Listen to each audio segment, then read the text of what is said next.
फ़अऊज़ु बिल्लाहि मिनश्शैतानिर्रजीम बिस्मिल्लाहिर्रहमानिर्रहीम व बिल वालिदैनि इहसाना सदक़ल्लाहुल मौलानाल अज़ीम व बल्लगना रसूलहुन नबियुन अमीनुल मतीनुल मुबीनुल करीम व नहनु अला ज़ालिका लमिनश शाहिदीन वश्शाकिरीन वल्हम्दुलिल्लाहि रब्बिल आलमीन। सुबहानअल्लाह। हमारे इमाम हम सुन्नियों की जान अशाह इमाम अहमद रज़ा खान अपने कलम को उठाते हैं और नबी की तारीफ में लिखते हैं, सबसे औला वो आला हमारा नबी। वाह सुबहानअल्लाह। सबसे औला वो आला हमारा नबी, सबसे बाला वो आला हमारा नबी, अपने मौला का प्यारा हमारा नबी, दोनों आलम का दूल्हा हमारा। सुबहानअल्लाह।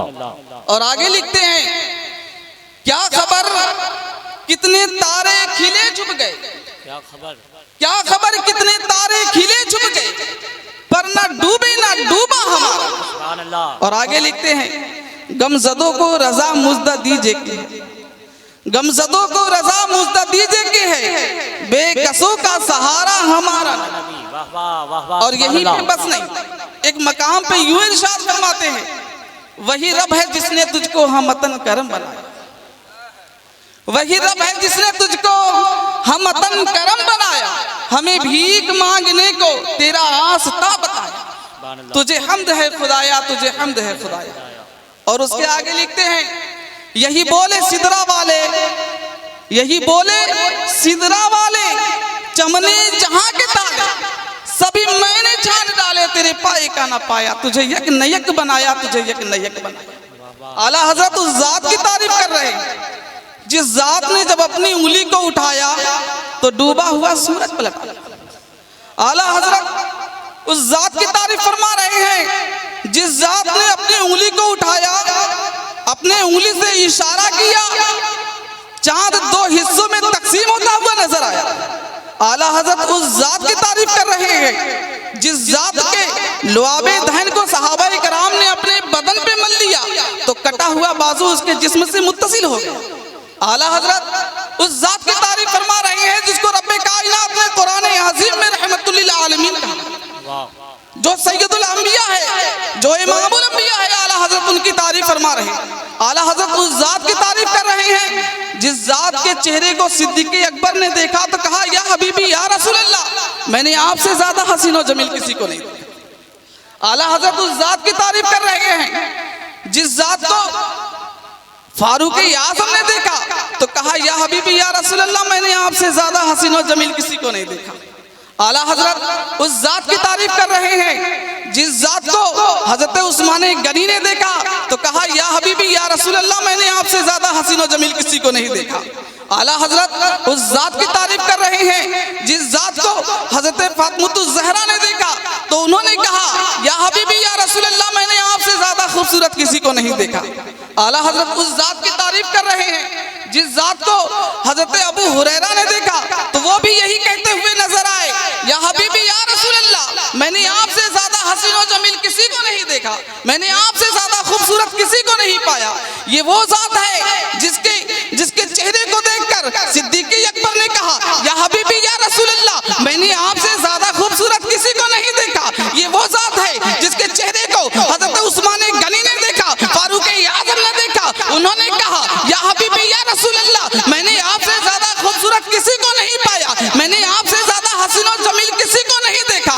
ये वो जात है जिस चेहरे को देखकर हजरत जाबिर रज़ियल्लाहु ताला अन्हु ने कहा, या हबीबी या रसूल अल्लाह, मैंने आपसे ज्यादा हसीन और जमील किसी को नहीं देखा। अब यहाँ इतराज करने वाला कोई ये इतराज कर सकता है, हो सकता है सिद्दीक़ अकबर ने सिर्फ मक्का और मदीना वालों को देखा है, हो सकता है उनका ये कहना, या रसूल अल्लाह, मैंने आपसे ज्यादा खूबसूरत किसी को नहीं देखा, या रसूल अल्लाह, मैंने आपसे ज्यादा हसीन और जमील किसी को नहीं देखा, क्योंकि सिद्दीक़ अकबर ने, हो सकता है सिद्दीक़ अकबर ने सिर्फ मक्का वालों को देखा है, मदीना वालों को देखा है, हो सकता है नबी से ज्यादा खूबसूरत मक्का के अलावा दिगर ममालिकों में कोई उनसे ज्यादा खूबसूरत हो सकता है कोई पाकिस्तान में हुजूर से ज्यादा खूबसूरत हो सकता है कोई भारत सरजमीने भारत में हुजूर से ज्यादा खूबसूरत हो, कोई एतराज करने वाला ये एतराज कर सकता है? हो सकता है सिद्दीक अकबर का कौल कि ये कहना कि नबी से ज्यादा हसीन और जमील कोई नहीं, हो सकता है नबी से ज्यादा खूबसूरत कोई इंग्लैंड में हो सकता है नबी से ज्यादा खूबसूरत कोई फ्रांस में हो सकता है नबी से ज्यादा खूबसूरत कोई जर्मनी में हो सकता है नबी से ज्यादा खूबसूरत कोई दूसरे ममालिक में पैदा हुआ हो, लेकिन ये कैसे कह सकते हैं सिद्दीक अकबर कि आपसे ज्यादा मैंने खूबसूरत किसी को नहीं देखा? हो सकता है इन ममालिकों को नहीं देखा, उन्होंने इन ममालिकों को नहीं देखा। उनका ये कौल कैसे सही है? कैसे इतराज करने वाला ये इतराज कर सकता है? तो आइए मैं आपको उस बारगाह में लेकर चलूं जिन्होंने हजरत आदम को देखा, जिन्होंने हजरत मूसा को देखा, जिन्होंने हजरत ईसा को देखा, जिन्होंने हजरत जकरिया को देखा, जिन्होंने हजरत दाऊद को देखा, जिन्होंने हजरत सुलेमान को देखा, जिन्होंने हजरत खलीलुल्लाह को देखा, जिन्होंने हजरत इब्राहिम को देखा।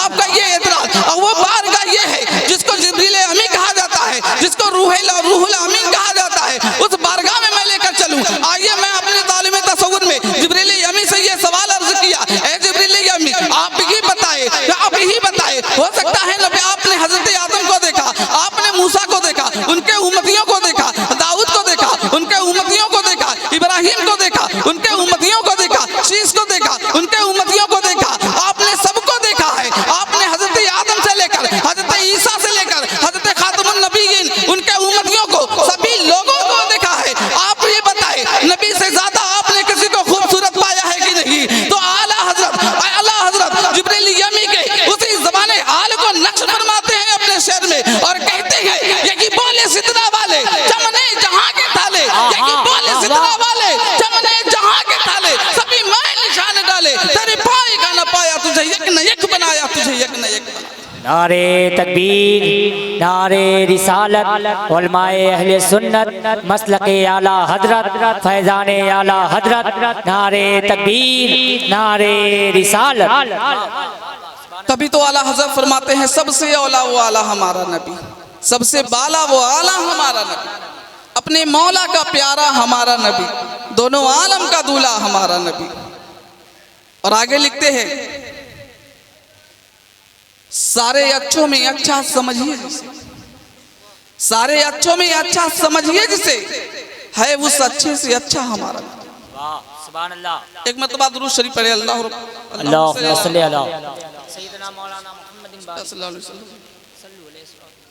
या रसूल अल्लाह सल्लल्लाहु तआला अलैहि वसल्लम। मैंने जिस आयत करीमा की तिलावत करने का शर्फ हासिल किया, रब तबारक व तआला कुरान अजीम में यूं इरशाद फरमाता है वबिल वालिदैन इहसाना, अपने वालिदैन के साथ हुस्ने सुलूक करो। और उससे थोड़े से आगे में उसी आयत मेरा फरमाता है वला तकल्लुहुमा उफ, और उन्हें उफ तक न करो।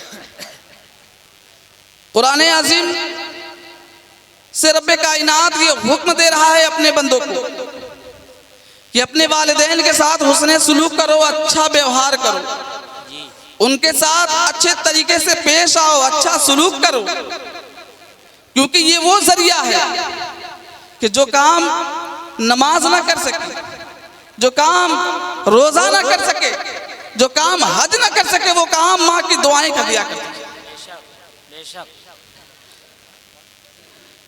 वालिदैन भी खुदा को राजी करने के लिए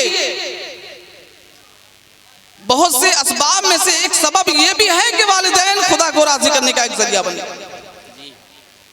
आइए मैं उस बारगाह में लेकर चलता हूं जिन्हें मालिक बिन दिनार कहते हैं। मालिक बिन दिनार जब हज करने के लिए जाते हैं तो जब हज के तमाम अरकान को वो पूरा कर लेते हैं, गौर से सुने आप लोगों को बहुत अच्छा लगेगा।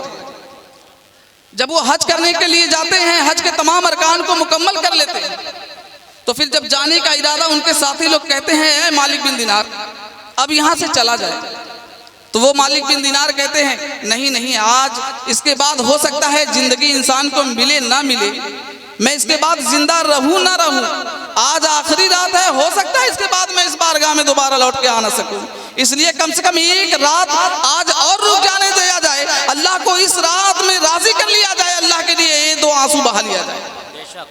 जब इस नियत से हजरत मालिक बिन दिनार जब रुकते हैं, अल्लाह की तस्बीह तहलील करते हैं, अल्लाह की पाकी बयान करते हैं, खुदा को राजी करने का वो तरीका ढूंढते हैं, खुदा को राजी करने की कोशिश करते हैं, तो आसमान से 2 फरिश्ते आते हैं और उनमें से एक फरिश्ता ये कहता है दूसरे फरिश्ते से कि आज इस साल कितने लोग हज करने के लिए आए। तो दूसरा फरिश्ता कहता है कि 1 लाख। तो पहला फरिश्ता कहता है ऐ फला, रब तबारक व तआला ने कितने लोगों के हज को कबूल फरमा लिया, कितने लोगों को हज को रब कायनात ने कबूल किया। तो दूसरा फरिश्ता कहता है एक के अलावा बाकी सभी लोगों के अल्लाह तबारक व तआला ने हज को कबूल फरमा लिया। तो मालिक बिन दिनार बिल्कुल करीब थे। जब ये बातें मालिक बिन दिनार के कानों में जाती है तो वो सोचते हैं, उनके दिल में ये डर पैदा हो जाता है। वो अल्लाह के वली है, उनके दिल में ये डर पैदा हो जाता है कहीं वो कम नसीब मैं ही तो नहीं जिसके हज को रब तबारक व तआला ने कबूल नहीं किया, कहीं वो मैं ही बंदा तो नहीं। फरिश्ते के करीब जाते हैं और कहते हैं फला, वो कौन बंदा है जिसके हज को रब तबारक व तआला ने रद्द कर दिया, वो कौन बंदा है जिसके हज को रब तबारक व तआला ने कबूल नहीं किया।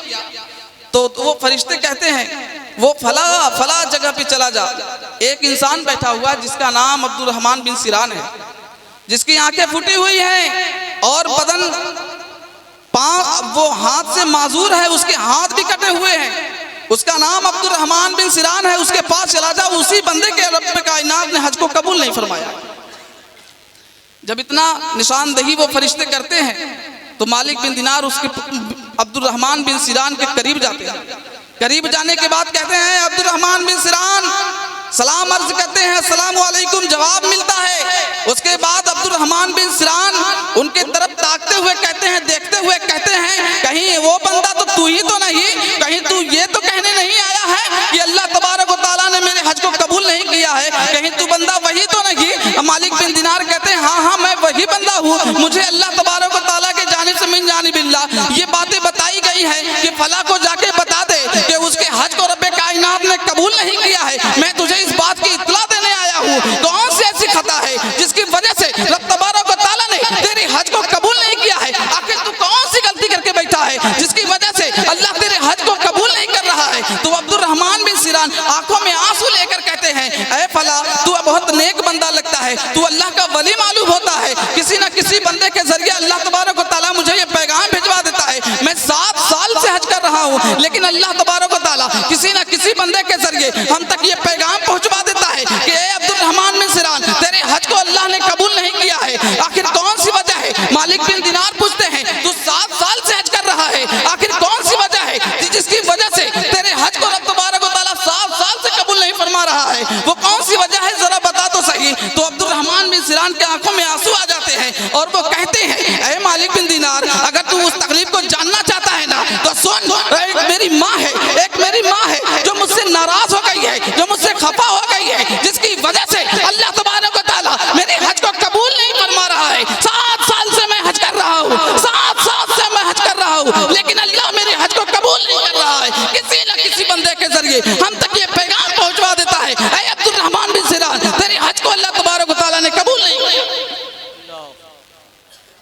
जब इतना वो कहते हैं तो मालिक बिन दिनार यूं कहते हैं कि ए फला, जब तेरे हज को अल्लाह मरदूद कर देता है, कबूल नहीं करता है, तो ऐसा कर कि तू पहले माँ को राजी कर ले, उसके बाद खुदा को राजी करना। आज ये माहौल बन गया है कि इंसान जब हज करके आता है, जब हज करने के लिए जाता है, जब घर से निकलता है तो सेल्फी लेता है, घर से जब एयरपोर्ट पहुंच जाता है तो वहां सेल्फी लेता है, जब गिलाफ को पकड़कर वहां भी सेल्फी लेता है, जब तवाफ करता है, जब एहराम बांधता है वहां भी सेल्फी लेता है। इंसान मैं पूछना चाहता हूं कि ये 4 दिन की सेल्फी तूने तो खींच ली, तुझे इस मोबाइल के कैमरे का ख्याल रहा कि ये सेल्फी खींच के तुम्हें लोगों को दिखाना है? क्या तुझे उस कैमरे का ख्याल नहीं रहा जो रब्बे कायनात ने 2 कांधों पे बैठा रखे? वो सारी पिक्चर जिसके बारे में कुरान में इरशाद फरमाता है रब्बे कायनात फमन यअमल मिथकाल ज़र्रतिन खैरन यरा व मन यअमल ज़र्रतन शर्रन यरा, वो कुरान अज़ीम में रब्बे कायनात फरमाता है कि दुनिया में अगर जर्रा बराबर भी इंसान खैर का काम किया रहेगा, दुनिया में जर्रा बराबर भी इंसान अगर अच्छा काम किया रहेगा तो वो भी रब्बे कायनात मैदान महशर में उस बंदे को दिखा देगा। और अगर दुनिया में जर्रा बराबर भी वो शर का काम किया रहेगा, बुराई का काम किया रहेगा, वो भी रब्बे कायनात उसको मैदान महशर में दिखा देगा। होना तो ये चाहिए, मोमिन की कैफियत तो ये होनी चाहिए कि जब वहां से तमाम हज के अरकान को मुकम्मल कर जब हज के रुकन को अदा कर ले, उसके बाद दिल में ये ख्याल पैदा करे, दिल में अल्लाह के लिए दो आंसू बहाए और कहे, ऐ मालिक तू मेरा रब है, तू मेरा पालने वाला है। आज मैं बोलूंगा तू सुनेगा, आज मैं मांगूंगा तू अता करेगा, आज मैं रहूंगा तू देगा। तो ये जब कैफियत मुसलमानों की होगी, जब ये कैफियत मुसलमानों की होगी, तो जब वो बंदा हज करके जब अपने घर के जानिब लौटेगा तो हुजूर की हदीस कहेगी कि देखो मेरा दीवाना आ गया है, अब वो बिल्कुल ऐसे हो गया है जैसे कि आज ही माँ के पेट से पैदा होगा। सुभान अल्लाह, सुभान अल्लाह। वो हुजूर की हदीस कहेगी जब ये कैफियत मुसलमानों की होगी। लेकिन हमारा हाल बिल्कुल बिगड़ता चला जा रहा है।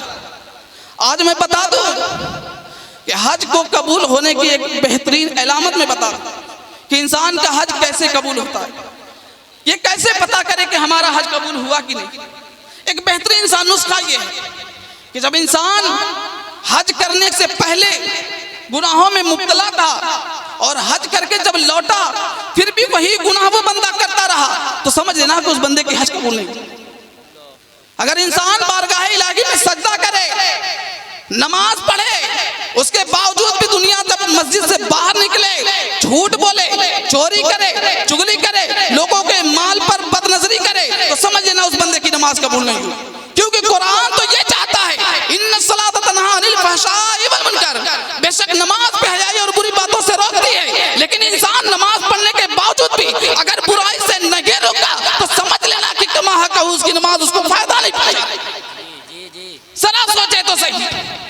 वो मालिक बिन दिनार जब अब्दुर्रहमान बिन सिरान से ये कहते हैं कि तू पहले अपने माँ को क्यों नहीं राजी कर लेता, उसके बाद तेरा रब तुझसे खुद राजी हो जाए।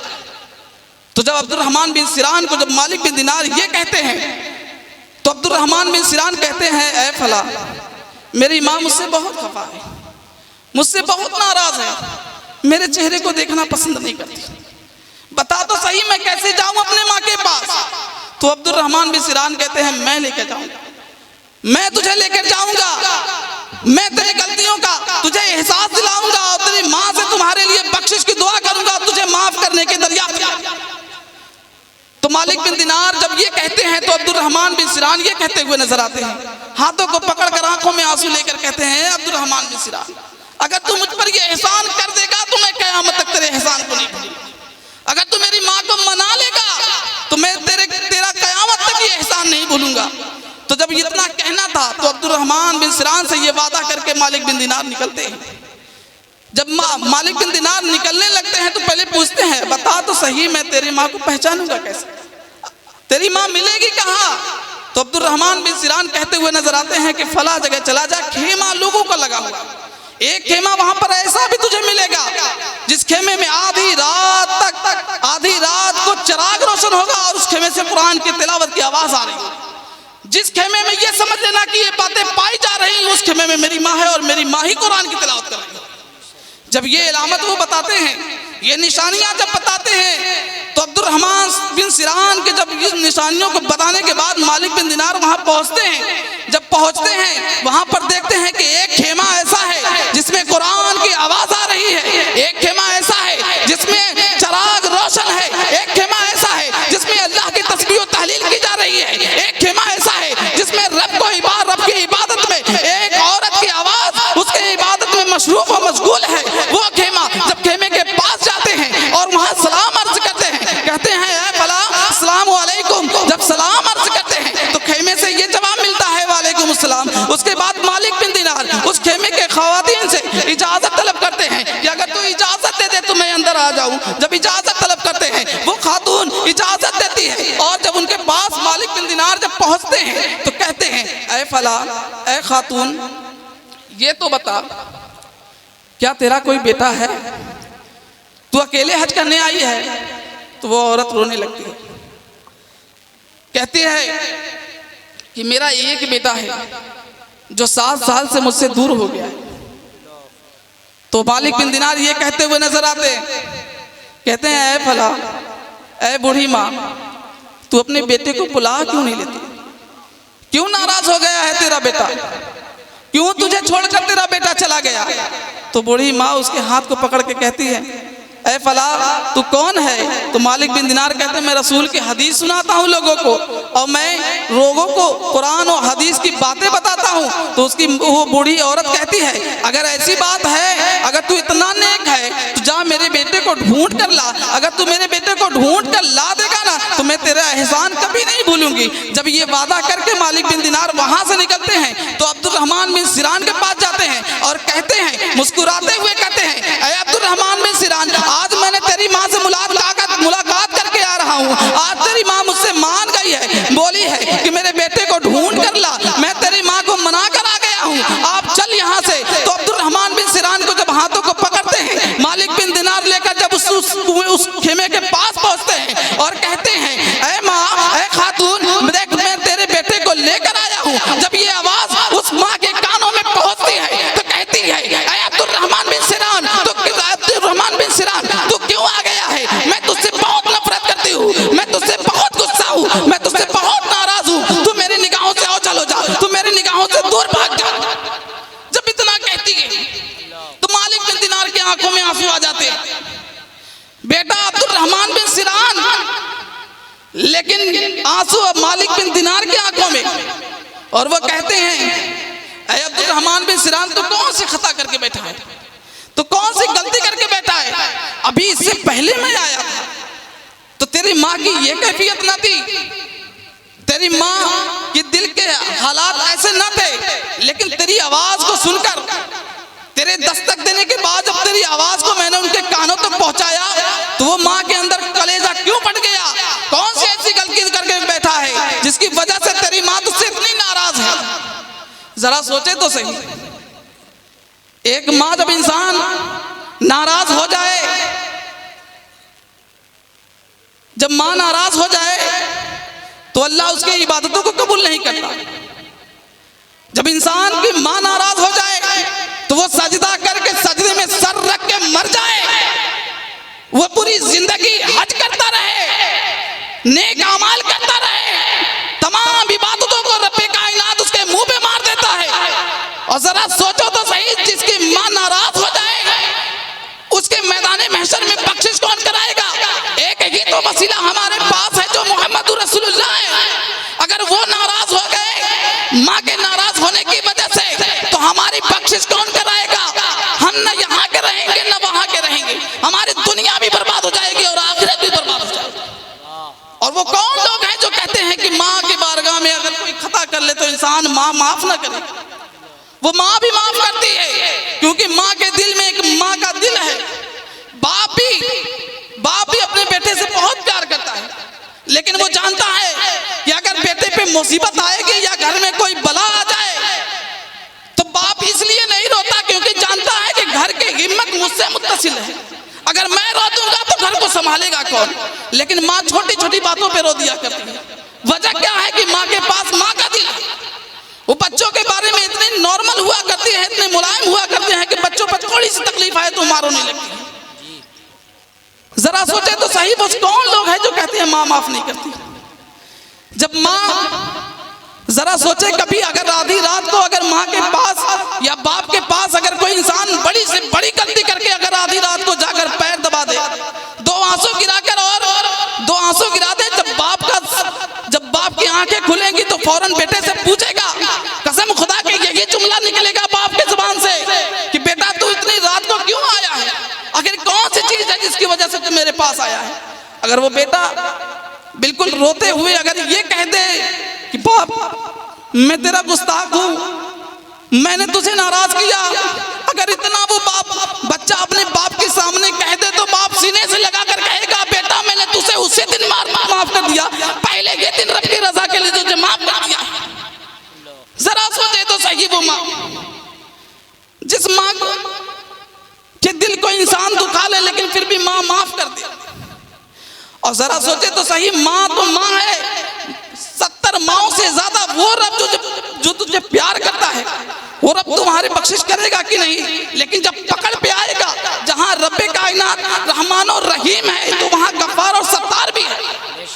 कोई ये ना समझे कि रब हर इंसान की बख्शिश कर देगा। अगर पकड़ पे आया तो बड़े से बड़े लोगों की पकड़ हो जाएगी।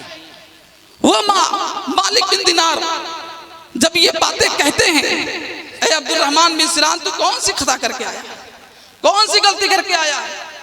लेकिन जब वहां से जाने लगते हैं, जब कोई चारा नहीं मिलता है कि माँ मान जाए, जब माँ के मनाने का कोई चारा नहीं मिलता, तो अब्दुल रहमान बिन सिरान रोने लगते हैं। रोते हुए कहते हैं, मालिक बिन दिनार जब यहां से जा ही रहे हो तो मेरी माँ को मनाता हुआ जा, मेरी माँ को मनाता हुआ जा। अब यहां से अगर तू नहीं मनाएगा तो बता दो सही कौन मनाएगा। तू अल्लाह का इतना नेक बनता है, लोगों को हदीस सुनाता है, कुरान का जानकार है, कुरान का आलिम है, तू अगर मेरी माँ को नहीं मनाएगा तो कौन मनाएगा। तो अब्दुल रहमान बिन सिरान से जब ये कहते हैं तो मालिक बिन दिनार कहते हैं, रुक अभी मैं आपकी माँ को मनाने की कोशिश करता हूँ। जब माँ की बारगाह में जाते हैं और कहते हैं, अगर तू माफ नहीं करेगी तो मैदान महशर में इसका क्या बनेगा। अगर तू माफ नहीं करेगी तो इसकी दुनिया भी बर्बाद हो जाएगी और इसकी आखिरत भी बर्बाद हो जाएगी। अगर तू माफ नहीं करेगी तो बता तो सही कि मैदान महशर में इसका क्या बनेगा। रसूलुल्लाह भी इसे माफ नहीं करेंगे। तो जब इतनी बातें अब्दुल मालिक बिन दिनार कहते हैं, तो मालिक बिन दिनार की जब इतनी बातें कहते हैं ना, तो कहने के बाद वो माँ जो अपने बच्चे से इतनी नाराज थी, इतनी खफा थी, अपने बेटे को सीने से लगाकर कहती है, ऐ मेरे अब्दुल रहमान बिन सिरान, मैं तुझको तो पहले ही दिन रब की रजा के लिए माफ कर दी थी, लेकिन आजमाइश की घड़ी थी, कहीं तो बिगड़ ना जाए ये सोचकर मैं माफ नहीं करती थी।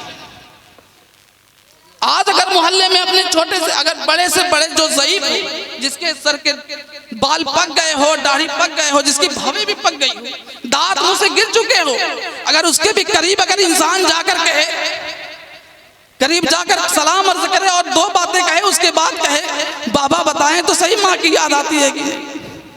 जब इतनी बात कहने के बाद 30 सेकंड खामोश रहे, उसके बाद उस बूढ़े के आंख में झांक कर देखे तो बड़े बड़े आंसू के कतरात उसके बचपन की कहानियां सुनाने लगे। वो यही कहता हुआ नजर आएगा कि बच्चे तू जब ये सवाल पूछ दिया है तो माँ आज भी मुझे ऐसा लगता है कि मेरी माँ दरवाजे से ये आवाज दे रही है कि बेटा तू बाहर गया है, कब लौट के आएगा। वो बूढ़ा यही कहता हुआ नजर आएगा कि आज भी मेरे कानों में वो सदाएं गूंजती रहती है कि मेरा बेटा तूने खाना खाया कि नहीं खाया। बूढ़े के कोई भी ऐसा नहीं है कि जो माँ को फरामोश कर सके, कोई भी अपने माँ को दिल दुखाने की कोशिश नहीं करता, लेकिन हालात ऐसे पैदा हो जाते हैं कि बीवी की मोहब्बत में आकर इंसान अपने माँ बाप से अलग हो जाते हैं, माँ बाप से अलग हो कर लेते हैं। अरे बीवी को तूने खाना दिया तब भी मोहब्बत करती है, बीवी को तूने रहने और सहने के लिए मकान दिया तब भी मोहब्बत करती है, बीवी के लिए तूने सारे इंतजामात किए तब भी मोहब्बत करती है। लेकिन माँ अपने जिगर के टुकड़े को अपने खून से सींच करके उस बंदे को इस काबिल बनाती है, वो बचपन में भी अपने बच्चे से प्यार करती है, बिना नानो नफका के, बगैर किसी उजरत के वो अपने बच्चे को बचपन से लेकर बुढ़ापे तक इसी तरह प्यार करती है। लेकिन एक बंदा का वो वक्त भी था कि जब बच्चा छोटा था, बिल्कुल छोटा, जब बोलने की सलाहियत नहीं रखता, उसकी समाज भी सही नहीं, आंखों की बीनाई भी ठीक ठाक नहीं रहती, उस वक्त जब बच्चा रोता है तो माँ उस वक्त भी अपने बच्चे की कैफियत को समझ लेती है कि बच्चे के किस चीज की जरूरत है। माँ फौरन उस बच्चे की हाजत को पूरी करती है। लेकिन अब वही बच्चा जब बड़ा हो जाता है, जब वो बच्चा बड़ा हो जाता है तो बड़ा होने के बाद उसी माँ के निगाहों से निगाहें मिलाकर कहता है, मेरी माँ तू मेरी बात को नहीं समझती। जरा सोचे तो सही ये मकाम आज हमारे माहौल में पैदा होगा, ये हालात हमारे मुसलमानों के घरों में देखने को मिलती है। जरा सोचे कि जिस वक्त तू बोलना नहीं जानता था उस वक्त तेरी बात को तेरी माँ समझती थी, आज तू बोलना और डोलना जान गया तो आज तू अपनी माँ को झिड़क के कहता है कि माँ तू मेरी बात नहीं समझ पाती। सोचे तो सही माँ का दिल दुखता होगा कि नहीं। माँ का दिल बहुत दुखता है, लेकिन वो अपने ज़बान से बद्दुआ नहीं देती, क्योंकि वो जानती है कि अगर मैं बद्दुआ दे दूंगी तो मेरे बच्चे की दुनिया और आखिरत दोनों तबाह बर्बाद हो जाएगी। इन्हीं चंद बातों के साथ मैं अपनी गुफ्तगू का इख्तिताम करता हूँ, और जो कुछ मुझे बोलने में गलती हुई है आप तमाम हजरात को मैं बतौर शाहिद गवाह बनाकर अल्लाह की बारगाह में इस्तगफार करता हूँ। अस्तगफिरुल्लाह रब्बी मिन कुल्ली ज़ंबिन व अतूबु इलैहि व मा अलैना।